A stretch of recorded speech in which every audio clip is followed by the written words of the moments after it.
guys, it's Eric here at Farpoint Mowers and More. Check it out.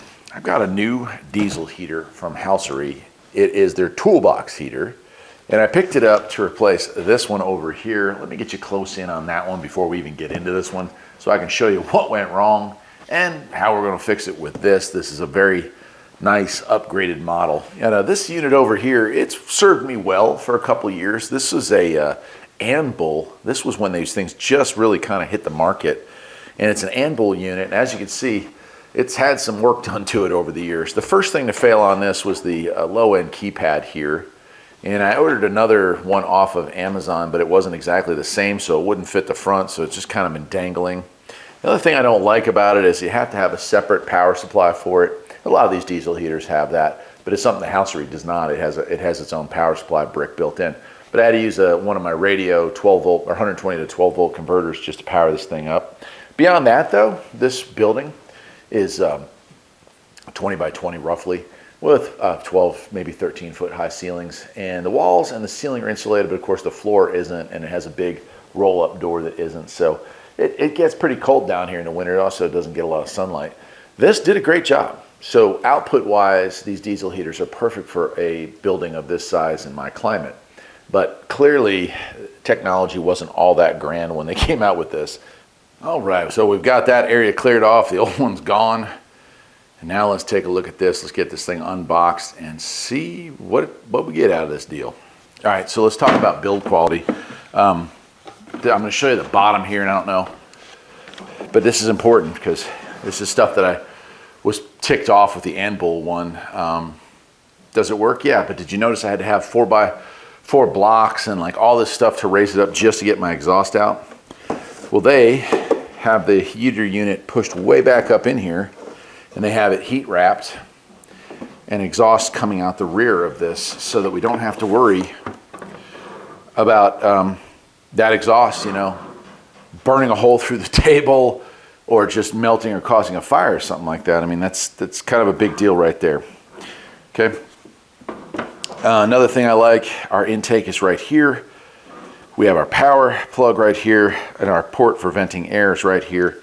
And we also have our controls right here. So that's really nice. Up on top here, fuel tank, so we don't have to open this thing up to fill it. And it is a box. We can open this thing up and take a look at how it's designed inside. It looks like, and go ahead and unhook that. It does have wireless capabilities, which is nice. Right. Like a key fob, plus minus on off temperature controls.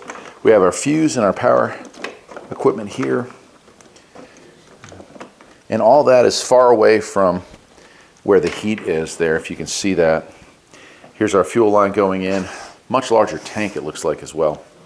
All right, details on the Houseery is TB2-SE, diesel air car parking heater is what they're calling it. It's going to be a car garage parking heater for me. Okay, so let's take a look at what else comes in the box. I assume we have to have our intake and exhaust system.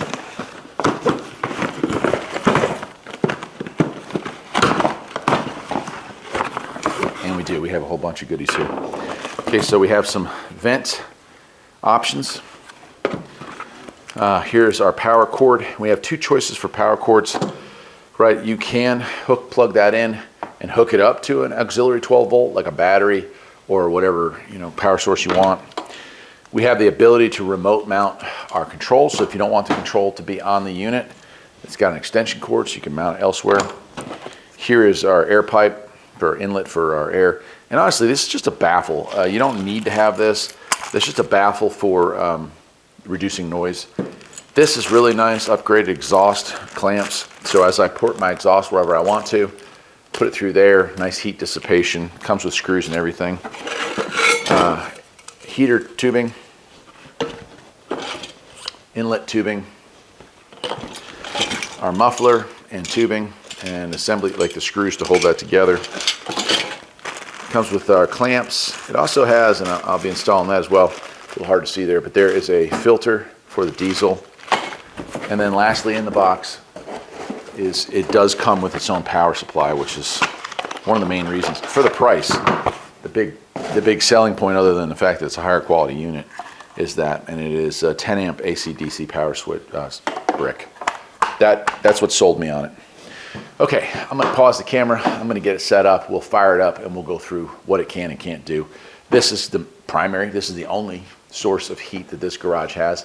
When I first moved here, and this was a barn, there was actually wood heat in here, and that's like really dangerous when you're talking about hay and livestock and a wood-fired heater. So we got rid of that. Actually, it was cracked really bad too. So we just got rid of that, and we used this as an animal barn for many years. Turned it into Farpoint Mowers and Mower about a year and a half ago now. If you weren't aware of that, you know, I do a lot of mower content that I used to do here on the main channel, and now I'm going to be doing that down on Farpoint Mowers and More, so check it out.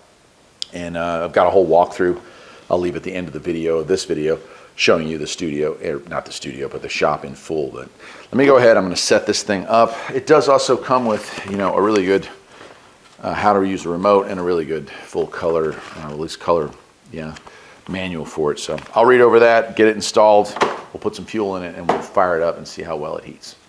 Hang tight. All right, well, as you can see, I've got it all hooked up and it is ready to be fired up. I put about half a gallon of diesel in it.